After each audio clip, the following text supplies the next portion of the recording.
Hello मेरे प्यारे बच्चों। हम अगर मैग्नेटिक फोर्स की बात करें तो मैग्नेटिक फोर्स हमेशा मूविंग चार्ज पार्टिकल पे लगता है और वहां पर हमने देखा था लास्ट वीडियो में कि अगर मैग्नेटिक फोर्स की बात करें तो क्यू वी क्रॉस बी होता है। ठीक है, अगर कोई चार्ज पार्टिकल मैग्नेटिक फील्ड में मूव करता है तो ही उस पे फोर्स लगेगा और उस पे भी कंडीशन क्या है कि उसका वेलोसिटी का कुछ कंपोनेंट मैग्नेटिक फील्ड के परपेंडिकुलर होना चाहिए। अगर चार्ज पार्टिकल का वेलोसिटी मैग्नेटिक फील्ड की डायरेक्शन में है तो उस पर कोई फोर्स नहीं लगेगा। और फोर्स का डायरेक्शन कैसा होता है? Perpendicular to the velocity and magnetic field. ये सारे कॉन्सेप्ट हम देख चुके हैं।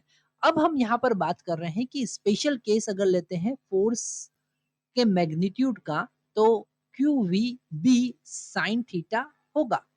और यहाँ पर special case theta is equal to अगर 90 डिग्री लेते हैं जिसमें charge particle perpendicular magnetic field पर अगर मूव करता है तो फोर्स जो होगा वो होगा क्यू वी बी। और ये फोर्स वेलोसिटी के हमेशा परपेंडिकुलर होगा, इसलिए charge particle circular motion perform करेगा। ये जो फोर्स होगा ये सेंट्रीपिटल फोर्स होगा। ये फोर्स जो होगा वो सेंट्रीपिटल फोर्स होगा और ये उसको सर्कुलर मोशन प्रोवाइड करेगा। और उसी से रिलेटेड हमारे पास क्वेश्चन है, पर पहले देख लेते हैं।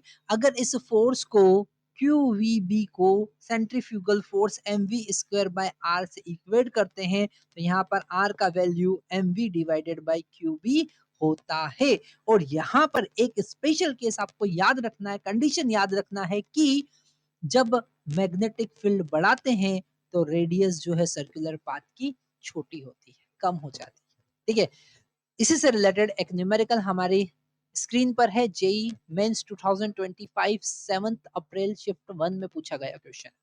क्वेश्चन में कहा है कि uniform magnetic field of different strength, अलग अलग स्ट्रेंथ की दो पार्ट में डिवाइडेड है। ठीक है, both normal to the plane of this paper exist as shown in figure. जैसा हमने यहाँ पर डायग्राम बनाया है, फिगर नहीं, यहाँ पर डायग्राम में दिख रहा है अपने को।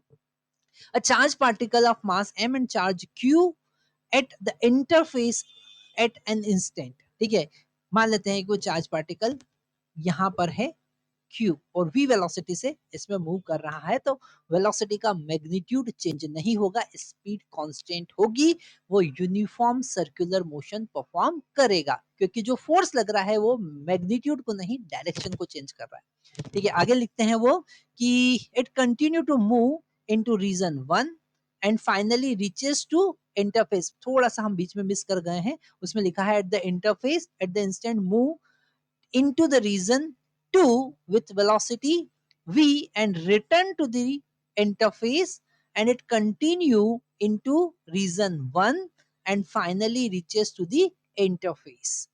What is the displacement of a particle during the moment along the interface? Condition v2 is greater than v1. The velocity of the particle to the is normal to the magnetic field. तो यहाँ पर अगर normal magnetic field है तो circular motion perform करेगा।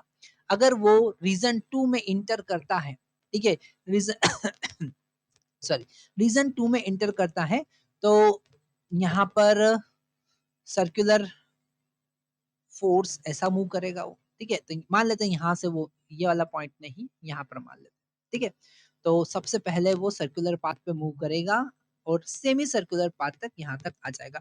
तो जो interface पे है, जैसा वो कह रहा है कि वापस इंटरफेस पे पहुंचेगा। ठीक है, वापस इंटरफेस पे पहुंचेगा और इस पाथ का जो रेडियस होगा, इस पाथ का जो रेडियस होगा जिसको हम R2 लिखते हैं क्योंकि रीजन 2 में मूव कर रहा है, that is equal to m constant, v constant और q भी कांस्टेंट और मैग्नेटिक फील्ड है B2।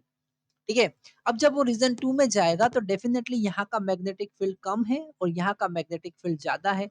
ठीक है, तो मैग्नेटिक फील्ड अगर कम है तो रेडियस बड़ा होगा। रेडियस का क्या होगा? बड़ा होगा, तो वो बड़े सेमी सर्कुलर पाथ पर मूव करेगा ऐसा। अब उसका रेडियस बढ़ गया है तो हमको फाइंड करना है डिस्प्लेसमेंट।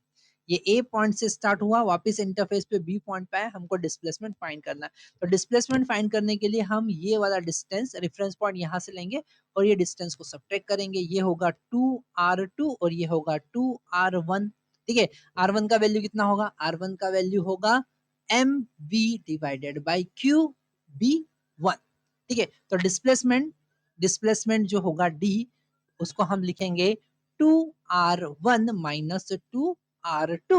तो 2r1 का वैल्यू कितना, mv divided bye qv1 minus R2 का वैल्यू कितना होगा, 2 as it is mv divided by qv2।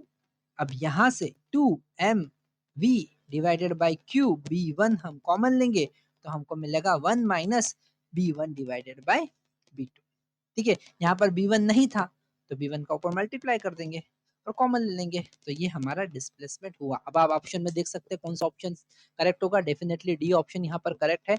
तो इस कॉन्सेप्ट में देखिए कैलकुलेशन कितना इजी था, यहाँ पर कैलकुलेशन कितना इजी था, 1 2 3 4, केवल अगर आप ये डायरेक्टली यहाँ पर रेडियस का वैल्यू लिखते हैं तो 3 स्टेप में हमारा आंसर आ रहा है। बस ये समझना जरूरी था, ये कॉन्सेप्ट जरूरी था कि वो सेमी सर्कुलर पाथ पर मूव करेगा। ठीक है, वो सर्कुलर पाथ होगा पर आधे सर्कल जैसे इंटरफेस चेंज होगा दूसरे रेडियस पर वो मूव करेगा, और यहाँ मैग्नेटिक फील्ड कम है वहां पर रेडियस बड़ी होगी। और डिस्प्लेसमेंट कैसे फाइंड करेंगे, तो एक रेफरेंस पॉइंट लेना पड़ेगा, उससे आप डिस्टेंस मेजर करेंगे। ठीक है, और जो इनिशियल और फाइनल पॉइंट का जो डिफरेंस है वो होगा आपका डिस्प्लेसमेंट। ठीक है, थैंक यू वेरी मच।